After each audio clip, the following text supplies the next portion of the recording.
Hello everyone. आज हम करेंगे क्लास सेवन्थ का सिविक्स का चैप्टर नंबर 1 ऑन इक्वालिटी। तो स्टार्ट करते हैं। India is a democracy. India एक डेमोक्रेसी कंट्री है। In the class sixth book, हमने क्लास सिक्स्थ की बुक में पढ़ा था। We looked at the key elements of a democratic government. हमने कुछ की एलिमेंट्स के बारे में जाना था एक डेमोक्रेटिक गवर्नमेंट के। These includes peoples participation.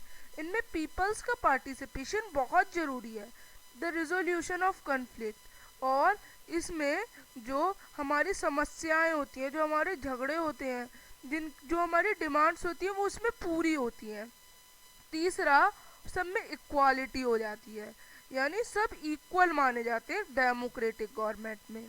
और चौथा, जस्टिस, यानी सबको न्याय मिलता है। इक्वालिटी इज अ की फीचर ऑफ अ डेमोक्रेसी। ये एक की फीचर है। इक्वालिटी एक बहुत इंपॉर्टेंट पार्ट है डेमोक्रेसी का, जो कि हेल्प करता है, प्रभाव कर डालता है सभी चीज़ों में। इससे ही जस्टिस मिलती है, इससे ही रिजोल्यूशन मिलते हैं, इससे ही भेदभाव कम होता है। तो यही इक्वालिटी है।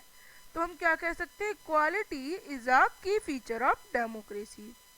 इन दिस चैप्टर, इस चैप्टर में हम इक्वालिटी के बारे में पढ़ेंगे कि व्हाट इज ये है क्या, why it is important in a democracy, आखिर ये ज़रूरी क्यों है, एंड वेदर और not every one is equal in India, और कि सभी लोग या सभी लोग नहीं इक्वल है इंडिया में, नहीं। Let's begin by looking at Kanta's story. Start करते हैं कांता की स्टोरी के साथ। ऑन इलेक्शन डे, एक इलेक्शन के दिन, Kanta and her friend Sujata are waiting to cast their vote.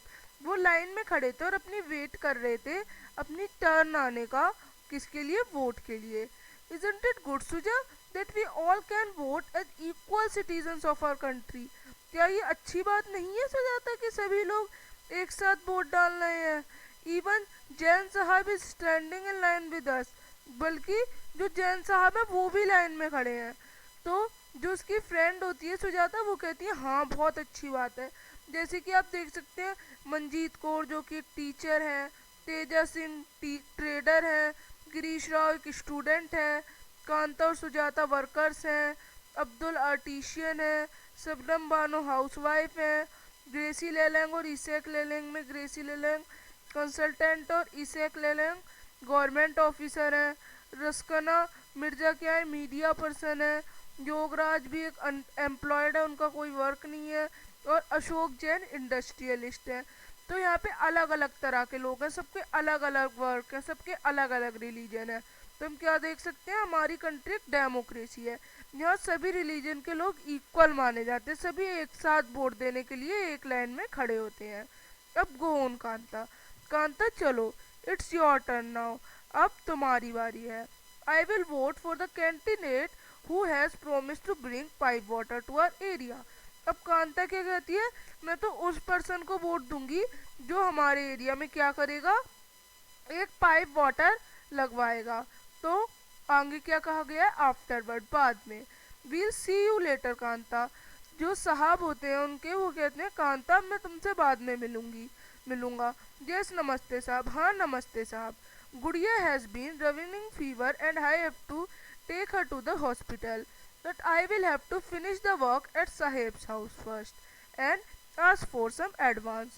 अब कांता बताती है कि मुझे अपने साहब से घर पे काम करना पड़ेगा क्योंकि मेरी गुड़िया फीवर है उसको, और जब मैं अपने साहब के घर पे सारा काम करूँगी तो वो मुझे कुछ एडवांस देंगे। तो वो ये किसे बताती है, सुधाता को बताती है। तब होम पहुँचती है वो। Here's have some of this, you feel better, वो बताती है तुम्हारे लिए मैं कुछ लाई हूँ, इससे तुम्हें अच्छा लगेगा। And when I get back in the evening will go to the hospital. और वो कहती है कि जब मेरा बोर्ड डल जाएगा और मेरा सारा काम हो जाएगा तो हम हॉस्पिटल चलेंगे। इट्स नो वंडर, ये कोई चौंकाने वाली बात नहीं है, दैट गुड़िया फॉल्स इट ऑफ्टन, क्योंकि गुड़िया जो है वो बीमार पड़ती रहती है, क्योंकि जो बस्ती है जहाँ पे वो लोग रहते हैं वो क्लीन नहीं है। तो इस तरह से स्टोरी बता रखी है। अब आगे बता रखा है दैट वो कांता है वो काम करने जाती है। Make sure, do the corners properly, कि वो जो मेम साहब होती हैं उनकी वो कहती हैं कि ये जो आपका कॉर्नर्स है और ये पूरा रूम है इसे अच्छे से प्रॉपर साफ करो। अब जब काम हो जाता है, hairs your advance Kanta but don't make a habit of it. वो कहती है कि ये रहा तुम्हारा एडवांस, पर इसे अपनी आदत मत बनाना। नो मैडम, नहीं मैडम, ऐसा नहीं होगा। अब इवनिंग में क्या होता है, जस्ट फ्यू मोर मिनट्स बेट। अब वो अपनी बच्ची से कहती है कि कुछ और मिनट रुको। जैन मैडम एंड जैन साहिब में stand in line to vote. जैसे जैन मैडम और जैन साहब जो लाइन में वोट डालने के लिए खड़े थे, but they never have to do it when their childrens are ask. पर उन्हें ऐसा अपने बच्चों को दिखाने के लिए नहीं करना पड़ता। क्यों? क्योंकि वो अच्छे प्राइवेट हॉस्पिटल में जा सकते हैं, वहाँ जल्दी से इलाज करा सकते हैं। अब इक्वल राइट टू वोट। अब बता रखा है इक्वल राइट टू वोट के बारे में। The story above begins with the Kanta standard line to cast her vote. कहानी शुरू होती है कांता के संग, जो कि खड़ी हुई थी वोट करने के लिए। Look again at the various people. आप बहुत सारे लोग देख सकते हैं जो कि एक साथ लाइन में खड़े थे वोट डालने के लिए। कांता रिकॉग्नाइज हर एम्प्लॉयर। वो अपने एम्प्लॉयर को भी रिकॉग्नाइज करती है, अशोक जैन और छोटे लाल। हर नेबर, जो कि उनके नेबर थे छोटे लाल।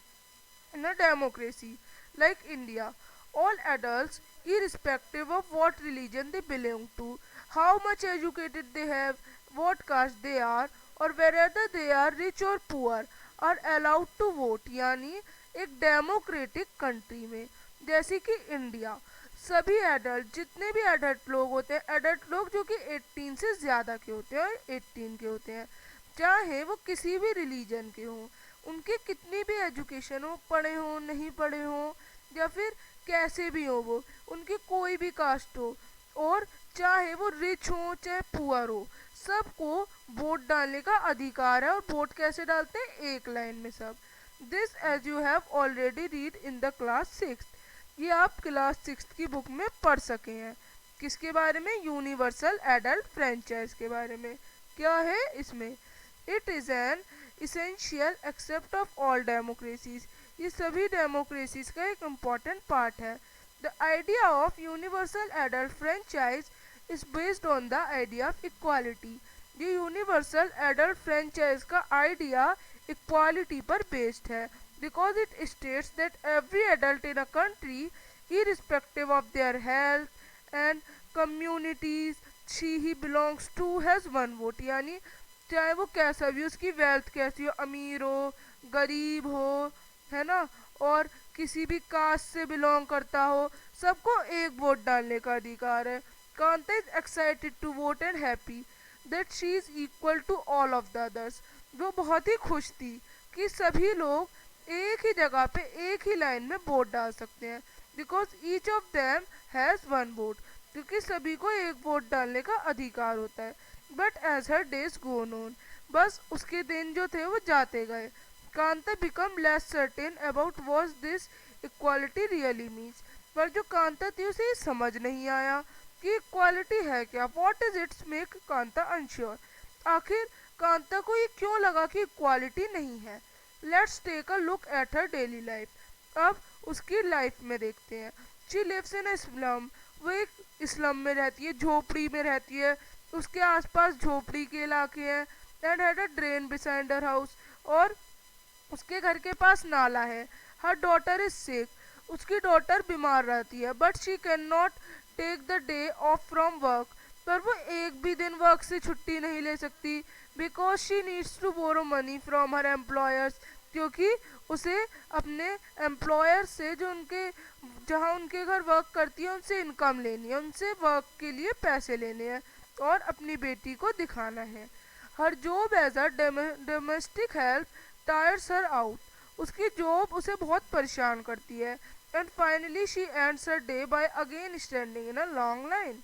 और बहुत लंबे समय के जब वो लाइन में खड़ी होती है तो वो डॉक्टर को दिखा पाती है। This line in front of the government hospital is unlike the one in the morning, because most of the people standing in it are poor. ये बता रहे ये जो लाइन है जो कि गवर्नमेंट हॉस्पिटल के फ्रंट में लगती है, ये जो है ये लाइन सुबह से लगती है, क्योंकि जितने भी गरीब लोग हैं वो यहीं आते हैं।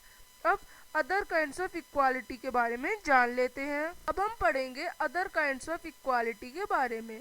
Kanta is one of many people who live in democratic India. Kanta जैसे बहुत से लोग हैं जो एक डेमोक्रेटिक कंट्री में रहते हैं and who have the right to vote, और उनके पास वोट देने का भी राइट है। But whose daily living and working conditions are far from equal. पर उनकी क्या चीज़ें हैं जो उन्हें दूसरों से अलग बनाती हैं उनकी डेली लिविंग, कि जब वो बीमार पड़ते हैं तो उन्हें कैसे घंटों लाइन में खड़े रहना पड़ता है, बल्कि जो रिच होते हैं वो प्राइवेट हॉस्पिटल में हैंड टू हैंड दिखा देते हैं।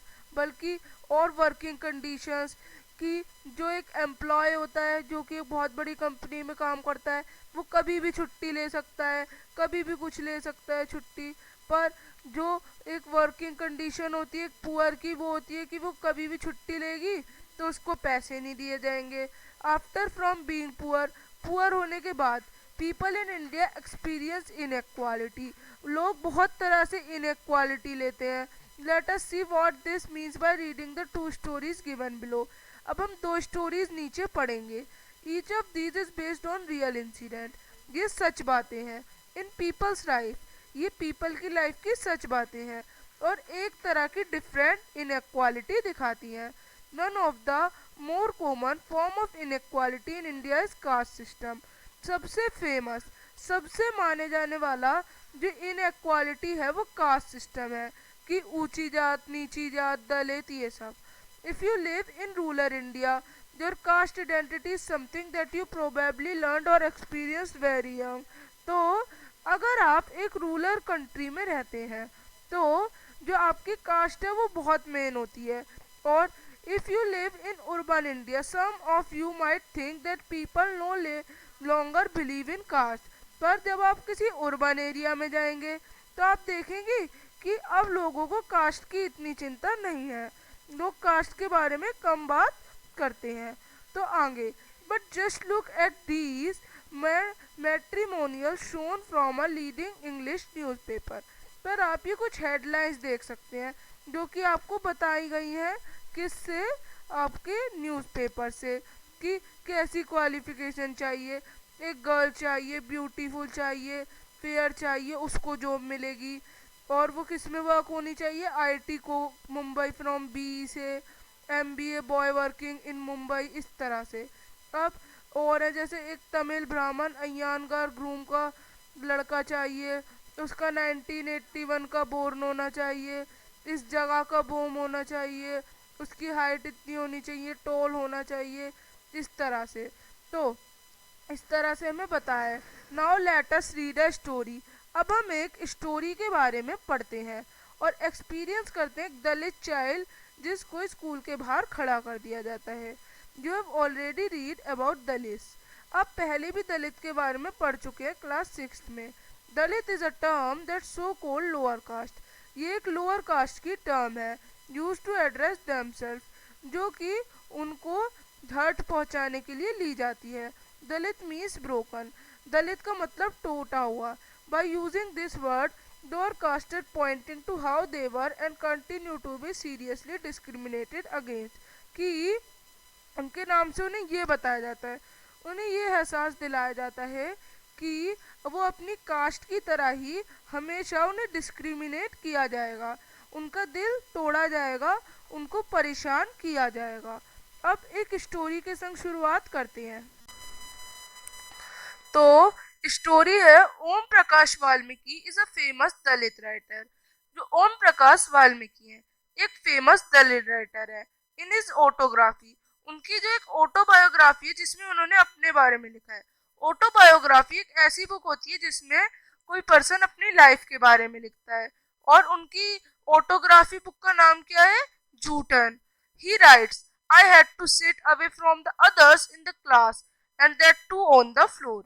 वो बताते हैं कि वो एक दलित है और उन्हें सबसे अलग बिठाया जाता है क्लास में, और वो भी जमीन पर। The mat ran out before reaching the spot, और जब वो बैठने वाले होते ही मैट को हटा दिया जाता है। Sometimes I would have to sit way behind everybody, और मुझे सबसे दूर बैठना पड़ता है डोर के पास कभी कभी। Sometimes they would beat me without any reason. कभी जो मेरे टीचर है और मेरे फ्रेंड्स हैं यानी जो मेरे स्टूडेंट्स हैं क्लास के, वो मुझे पीट देते हैं फालतू में। When he was class 6, जब वो क्लास 4th में थे, the headmaster asked Om Prakash to sweep the school and the playground। जो उनके टीचर थे उन्होंने उनसे कहा कि वो पूरे स्कूल को साफ करें, स्वीप करें, झाड़ू लगाए और पोछा लगाए। ही राइट्स, उन्होंने लिखा, the playground was way larger than my small physique could handle and in cleaning it my back began to ache it. तो वो बताते हैं, वो लिखते हैं कि जो इतना बड़ा प्लेग्राउंड है वो मेरे इन छोटे हाथों से और मेरी इस छोटी बॉडी से नहीं होगा, मैं इसको नहीं संभाल पाऊंगा और इससे मुझे एक्चे होगा, मेरी जो कमर है उसमें दर्द होगा। My face was covered with dust, मेरा मुंह डस्ट से कवर हो गया। Dust had gone inside my mouth, मेरे मुंह में डस्ट चली गई। The other children in my school were studying, सभी बच्चे पढ़ रहे थे और मैं झाड़ू लगा रहा था। Headmaster was sitting in his room, headmaster अपने रूम में बैठकर ये सब देख रहे थे। I was not even allowed to get a drink of water, यहाँ तक कि मुझे पानी भी नहीं दिया। I swept the whole day, मैं पूरा दिन झाड़ू लगाता रहा, पोछा लगाता रहा। From the doors and the windows of the school rooms, from the eyes of the teacher and the boy so this spectacled. तो जो सब गेट से, सब विंडोज से जो बच्चे थे वो मुझे देख रहे थे, टीचर्स मुझे देख रहे थे, बच्चे देख रहे थे। Om Prakash was made to sweep the school and the playground for the next couple of days, और उन्हें ये काम बहुत दिन तक कराया गया। उन्होंने ये काम अपने स्कूल और अपना प्लेग्राउंड साफ करते रहे। And this only came to an end, और ये तब खत्म हुआ जब उनके जो फादर थे वो एक दिन वहां से निकल रहे थे। तो उन्होंने ओम प्रकाश वाल्मीकि जो उनके सन थे उन्हें स्वीप करते हुए देखा। ही कन्फ्रंटेड द टीचर्स, उन्होंने ये बात टीचर्स को बताई। And then walking away from the school holding Om Prakash hand, तो फिर उन्होंने वो स्कूल से चले गए अपने बच्चे का हाथ पकड़कर। He said loudly for all of them to hear, उनने चिल्लाते हुए कहा कि तुम सब सुनो। यू आर अ टीचर, तुम टीचर हो, so I am leaving now, मैं अभी जा रहा हूँ। But remember this much master, कि ये रिमेम्बर रखना कि ये जो लड़का है वो यहीं पढ़ेगा अभी भी इसी स्कूल में। एंड नॉट जस्ट हिम, और यही नहीं, but there will be more coming after him, बल्कि और भी दलित बच्चे यहाँ पढ़ेंगे। अब आगे एक और स्टोरी है तो अब वो पढ़ते हैं। अब एक सेकंड स्टोरी है जो कि मिस्टर एंड मिसेस अंसारी के बारे में है। The second story is based on an incident that took place in one of India's largest city. तो ये जो है ये स्टोरी बेस्ड है एक इंडिया की लार्जेस्ट कंट्री में। एंड इस common practice is most of parts of country, और ये इस कंट्री के बहुत सारे पार्ट्स में होती है। And it is a story, ये एक स्टोरी है एक मिस्टर एंड मिसेस अंसारी के बारे में, who were looking to rent an apartment in the city. उन्होंने अपने एक अपार्टमेंट, एक अपना फ्लोर खरीदा हुआ था एक सिटी में। दे हैड द मनी, उनके पास पैसे थे। And so the paying the rent was no problem, तो उनके लिए पैसे भरना कोई बड़ी बात नहीं थी। They went to a property dealer for help to find a place, वो एक डीलर के पास जाते हैं प्लेस फाइंड करने के लिए जहां वो रेंट पर रह सके। The dealer inform them that we know about quite a few apartments that were available for rent. वो बताते हैं कि मैं कई सारे फ्लोर्स, कई सारे रूम्स के बारे में जानता हूँ जहाँ रेंट मिल सकता है। They visited the first apartment, वो पहले अपार्टमेंट में जाते हैं। The Ansaris liked it very much and decided to take it, पर जो अंसारी थे उन्हें घर अच्छा लगता है। पर when the landlady found out their names, जब लैंडलेडी को उनके नाम पता चले कि वो कौन है, she made an excuse, वो ये एक्सक्यूज बनाती है about how she could rent the house to someone who ate meat. वो कहती है आखिर वो ऐसे लोगों को हाउस क्यों दे जो मीट खाते हैं, इतनी बड़ी बात वो कह देती है क्योंकि वो मुस्लिम होते हैं। सो ये एक डिस्क्रिमिनेशन है, उनको हर्ट किया गया है। Because the building did not have any non vegetarian resident, वो कहती है कि यहाँ पे नॉन वेजिटेरियंस के लिए कोई भी घर नहीं है। Both the Ansaris and property dealer were surprise to hear this. तो प्रॉपर्टी डीलर और अंसारी दोनों जो थे वो चौंक जाते हैं, because they could smell fish being cooked in the neighbours house, क्योंकि जो उनका नेबर था उसी के घर से फिश की स्मेल आ रही थी। The same excuse were repeated in the second and third apartment. अब वो दो और अपार्टमेंट में जाते हैं, वहां भी यही एक्सक्यूज होता है। Finally the property dealer told them that they might want to change their names and call themselves Mr. and Mrs. Kumar. अब वो प्रॉपर्टी डीलर कहता है अगर तुम्हें घर चाहिए तो तुम अपना नाम ही चेंज कर दो, आप दोनों मिस्टर और मिसेस अंसारी की जगह मिस्टर और मिसेस कुमार बन जाओ। The Ansari were reluctant to do this. उन्होंने ये करने से मना कर दिया और उन्होंने सोचा वो कहीं और रह लेंगे। इन द एंड बहुत समय के बाद it took a whole month, उन्हें एक पूरा महीना लगा एक अपार्टमेंट ढूंढने के लिए, before they found a landlady who was willing to give them a place on rent. जब तक एक जो लड़की थी, जो एक लैंड लेडी थी, उन्होंने उनको घर देना स्वीकार करा। तो आगे पढ़ते हैं रिकॉग्नाइजिंग डिग्निटी के बारे में। तो अब है recognising dignity. You have understood by now that the caste we are born into, the religion we practice, the class background we come from, whether we are male or female, these are often the things that determine why some people are treated unequally।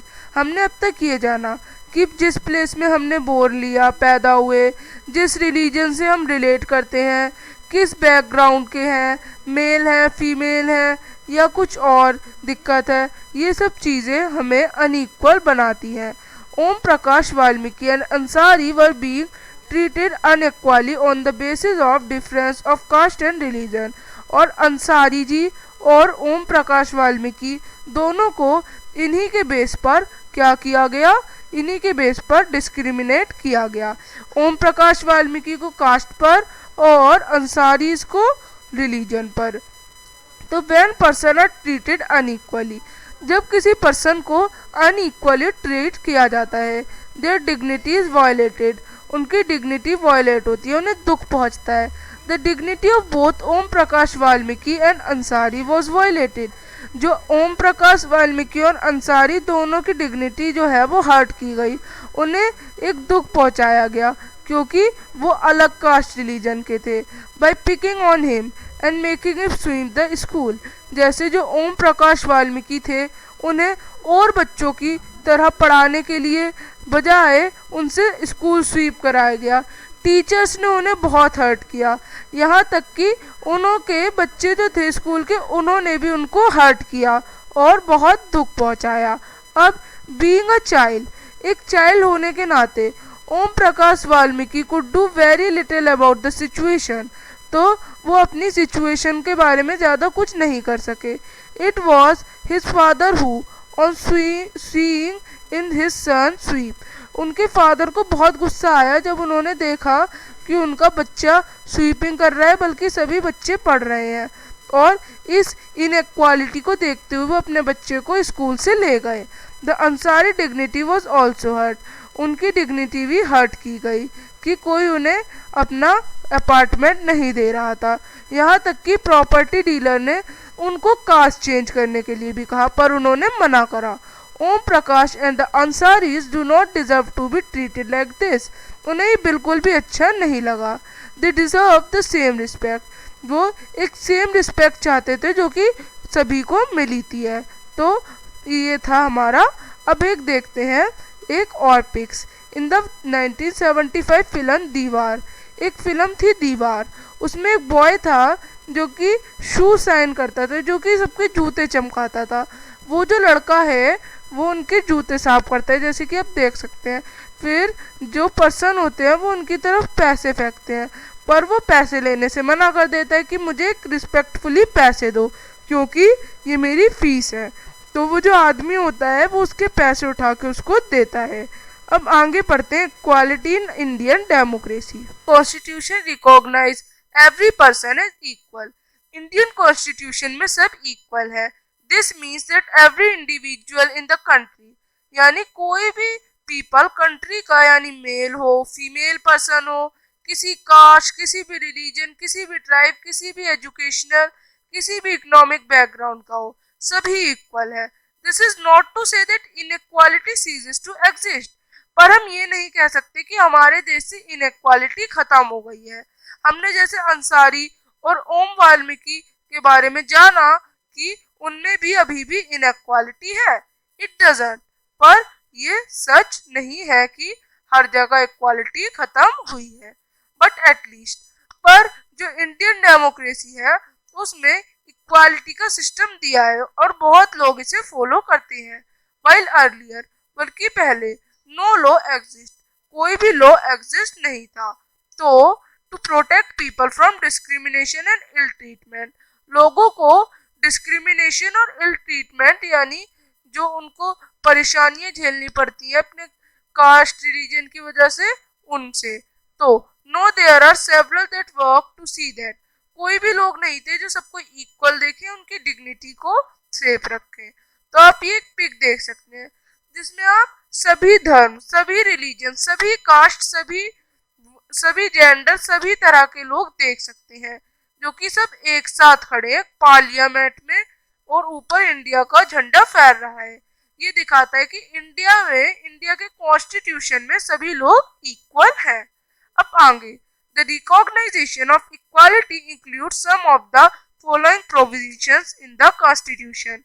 तो जो equality है वो कई सारे provisions बनाती है constitution में।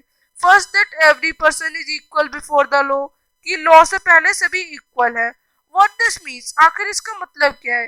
That every person, कि every person from the president of country, India के प्रेसिडेंट है तो उससे लेकर कांता जैसे डोमेस्टिक वर्कर्स से सभी को लॉज को फॉलो करना है। सेकंड, दूसरा, कि कोई भी पर्सन डिस्क्रिमिनेट नहीं किया जाएगा उनके रिलीजन, रेस, कास्ट या फिर प्लेस ऑफ बर्थ पर। थर्ड, तीसरा, every person has access to all public place, कि सभी लोग सभी पब्लिक प्लेस, प्लेग्राउंड, होटल जा सकते हैं।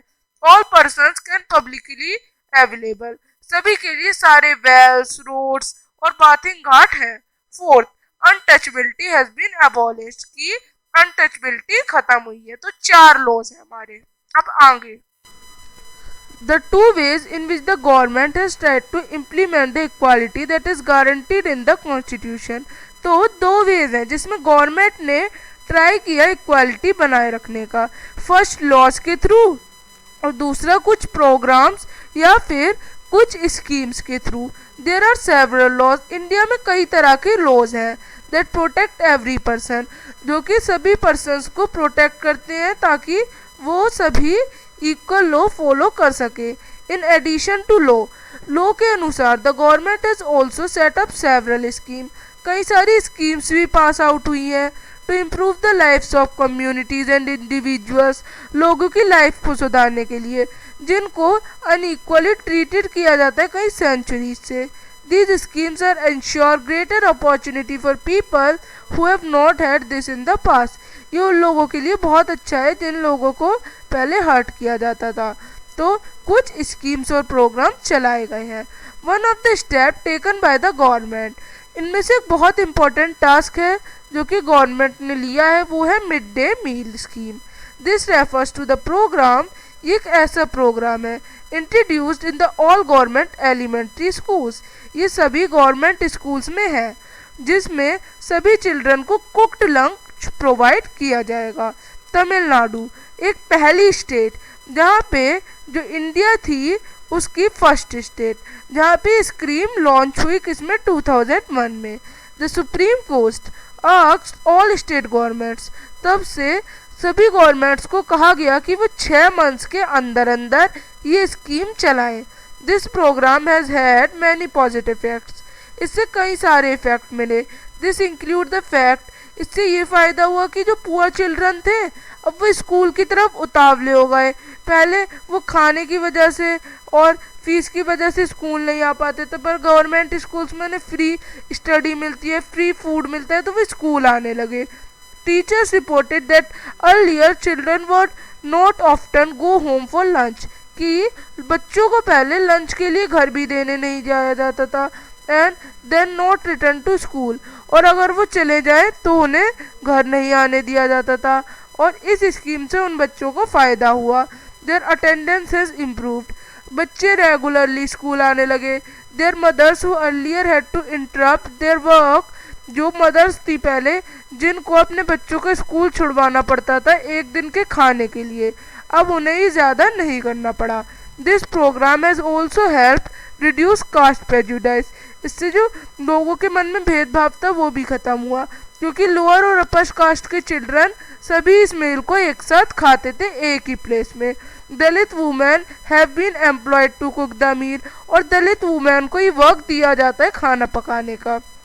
The mid day meal programme also help reduce the hunger of poor children, इससे पुअर चिल्ड्रन का भी खाना मिलता है। Who often come to school, जो स्कूल आते हैं can not concentrate because their stomachs are empty, और वो कंसंट्रेट नहीं कर पाते अपने एम्प्टी वो जो स्टमी होता है उसके बारे में। अब जो children been serve their mid day meal at a government school in Uttarakhand, आप ये एक पिक्चर देख सकते हैं जिसमें उत्तराखंड में मिड डे मील स्कीम चल रही है। अब while government programs play an important role in increasing quality of opportunity, कि जो ये प्रोग्राम्स हैं इन्हें बहुत इंपॉर्टेंट रोल प्ले किया है। There is much that still needs to be done, और ऐसे बहुत स्टेप हैं जो अभी भी हो सकते हैं। While the mid day meal programme, जो मिड डे मील प्रोग्राम है इससे बच्चों के अटेंडेंस में और पुअर चिल्ड्रन स्कूल आ पा रहे हैं और वो अपनी स्टडी पे कंसंट्रेट कर पा रहे हैं। And attendance of poor children in school there continues to be big difference, और बच्चों की पढ़ाई बहुत एक डिफरेंस के साथ एक बहुत बड़ी अटेंडेंस बन चुकी है। पहले जो बच्चे 10 दिन आते थे अब वो 365 में से बहुत 300 दिन तो आने ही लगे। तो even today there are several schools, पर आज भी कई सारे स्कूल्स हैं जहाँ पे दलित चिल्ड्रन को पसंद नहीं किया जाता, जैसे कि ओम प्रकाश वाल्मीकि जी का स्कूल, जहाँ पे उनको डिस्क्रिमिनेट किया गया अनइक्वालिटी के थ्रू।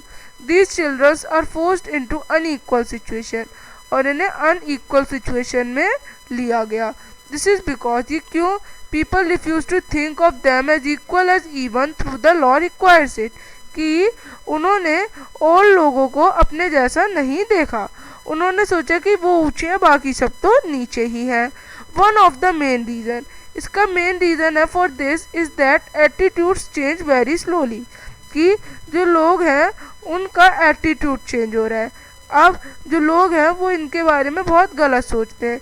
इवन थ्रू पर्सन्स, अब जो पर्सन्स हैं उन्हें सिखाया जाता है कि सभी को इक्वली लेना चाहिए और सभी को डिस्क्रिमिनेशन के खिलाफ लड़ना चाहिए, और कुछ लॉज भी बनाएगा इसके लिए।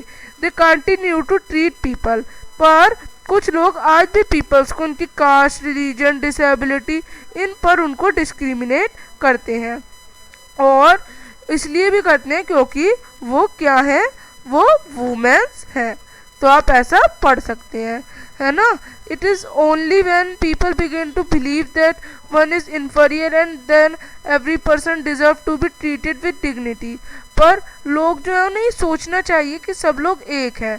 पर्सन्स को अपना एटीट्यूड चेंज करना चाहिए कि सब लोग एक ही हैं, सब लोग एक साथ रहते हैं, और उन्हें इस इक्वालिटी को हटाना चाहिए और एक इक्वालिटी को लाना चाहिए और अनइक्वालिटी को हटाना चाहिए। And one in which individual as well as various communities, और एक ऐसी स्टेट बनानी चाहिए जिसमें सभी लोग, सभी कम्युनिटी के लोग रह सके, कैसे, इक्वली। अब issues of equality in other democracies, यानी जो और कंट्रीज हैं उनमें भी डेमोक्रेसी में अनइक्वालिटी है।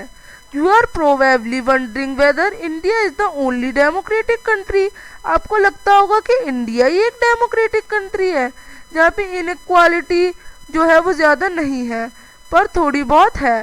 द ट्रूथ इज़ दैट, ये ट्रूथ है कि बहुत सी कंट्रीज़ इंडिया में छोड़कर बाहर की कंट्रीज़ कई सारी डेमोक्रेटिक हैं। अब द इशू ऑफ इक्वालिटी, पर इशू जो है इक्वालिटी का वो आज भी है। जैसे कि हम एग्जांपल ले सकते हैं यूनाइटेड स्टेट्स ऑफ अमेरिका का, जहाँ पे अफ्रीकन अमेरिकन्स के जो एंसिस्टर्स थे, पूर्वज थे, वो स्लेव्स थे, यानी जो पर्सन्स थे वो स्लेव्स थे, were the slaves who were bought over from Africa, जिनको अफ्रीका से लाया जाता था। Continue to describe their life today as largely unequal, और उनको आज तक अपनी लाइफ एक बहुत बड़ी अनइक्वालिटी के साथ जीनी पड़ती है। This despite the fact that there was a movement in the late 1950s, कि इसके खिलाफ एक मूवमेंट भी हुई कि अफ्रीकन अमेरिकन पर्सन्स को इक्वल राइट देनी चाहिए। प्रियर टू दिस, इसके हिसाब से African Americans were treated extremely unequal, उन्हें बहुत अनइक्वल माना गया। इन द यूनाइटेड स्टेट में उनके लॉज को हटाया गया। For example when travelling by bus, कि जब कोई पर्सन बस में ट्रैवल करेगा, they either had to sit at the back, तो इस तरह के पर्सन्स को या तो बस के बैक में बैठना पड़ेगा, या फिर जिस सीट पे बैठे हैं वो सीट तुरंत किसको देनी पड़ेगी, एक वाइट पर्सन को। तो ये वाइट ब्लैक का भी एक तरह से क्या हुआ, discrimination. Rosa Park was an African American women, Rosa Park एक अफ्रीकन अमेरिकन वूमेन थी। Tired from a long day at work, she refuse to give up her seat on a bus to a white man, पर जब वो जो थी उनकी dignity को भी हर्ट करने की कोशिश की गई। वो बहुत थकी हुई एक लॉन्ग डे से काम करने के बाद जब घर लौट रही थी, तो एक वाइट मैन ने कहा कि वो अपनी सीट दे। 1 दिसंबर 1955 को उन्होंने इसको रिफ्यूज़ किया, और उसी रिफ्यूज़ से जो अफ्रीकन अमेरिकन थी उनके बीच में इक्वल राइट्स की लड़ाई शुरू हो गई, और जिसकी वजह से एक सिविल राइट मूवमेंट हुई। The civil right act of 1964 prohibited discrimination on the basis of race, religion और नेशनल ओरिजिन, कि सबके बीच में डिस्क्रिमिनेशन ख़त्म हो गया। अब रोज़ा पार्क जो थी वो एक पहली अमेरिकन अफ्रीकन वूमेन थी जिन्होंने इस सोच को बदला। तो अब आगे क्या बता रखा है कि it has also started that all schools, ये भी स्टार्ट किया कि जो सभी स्कूल्स हैं वुड बी ओपन, कि अफ्रीकन अमेरिकन के लिए खुले हैं, and that they would no longer have to attend separate school, और उनको अब सेपरेट स्कूल्स में नहीं पढ़ना पड़ेगा। हाउएवर डिस्पाइट, इसकी वजह से a majority of African Americans continue to be the amongst poorest in the country, पर कई सारे अफ्रीकन अमेरिकन लोग बहुत पुअर भी हैं क्योंकि उनको राइट नहीं दिए जाते, वर्क नहीं दिया जाता। Most African children can only afford to attend government school, कई बच्चे गवर्नमेंट स्कूल अटेंड कर पाते हैं और उनको कम फैसिलिटीज़ मिलती हैं एक वाइट पर्सन के चाइल्ड से, सो वो क्वालिफाई ज़्यादा नहीं कर पाते। अब आपको आर्टिकल 15 में कुछ लॉज के बारे में बताया है। The state shawl not discriminate any citizen on the basis of religion, race, caste, sex, place और birth of any of them, कि किसी भी पर्सन को उसके religion, race, caste, sex, place of birth में डिस्क्रिमिनेट नहीं किया जाएगा, ऐसा आर्टिकल 15 में बताया है। No citizen should shall on grounds only, कि सभी सिटीजन्स को हर जगह रहने का राइट है, उनको लाइबिलिटी है, उन्हें फ्रीडम है, वो कहीं भी जा सकते हैं, वो किसी भी शॉप पे, किसी भी रेस्टोरेंट पे, किसी भी होटल में या किसी भी पब्लिक एंटरटेनमेंट की प्लेस जा सकते हैं। द यूज़ ऑफ वेल्स, जो यूज़ है वेल्स का, टैंक का, बाथिंग आर्ट का, ये सब के लिए यूज़ है, सब इसे यूज़ कर सकते हैं जैसा कि हमें बताया है। अब next, challenge of democracy. No country can be described as being completely democratic, आज तक ऐसी कोई भी कंट्री नहीं है जिसे पूरा डेमोक्रेटिक कहा जा सके। There are always communities and individual, वहाँ पर अभी भी कुछ लोग हैं, अभी भी कुछ कम्युनिटीज़ हैं जो है आइडिया ऑफ डेमोक्रेसी को हार्ट करती हैं, पर कुछ होती हैं वो इंक्रीज़ करती हैं। तो हमें इसमें यही समझाया गया है कि हमें डेमोक्रेसी को बढ़ावा देना चाहिए, इक्वालिटी को बढ़ावा देना चाहिए और अपनी कंट्री को पहली डेमोक्रेटिक कंट्री बनाना चाहिए। यहाँ पर हमारा ये चैप्टर ख़त्म होता है। अब हम मिलेंगे नेक्स्ट चैप्टर के साथ, और अगर आपको ये वीडियो अच्छी लगी तो लाइक करें, शेयर करें, सब्सक्राइब करें और कमेंट करें। और अपने फ्रेंड्स को ये वीडियो ज़रूर देखें ताकि वो भी इसे अच्छे से समझ सकें। तो bye everyone, we will meet again with the next chapters. और अगर आप DOE की वर्कशीट्स करते हैं तो हमारे चैनल से करें। तो बाय।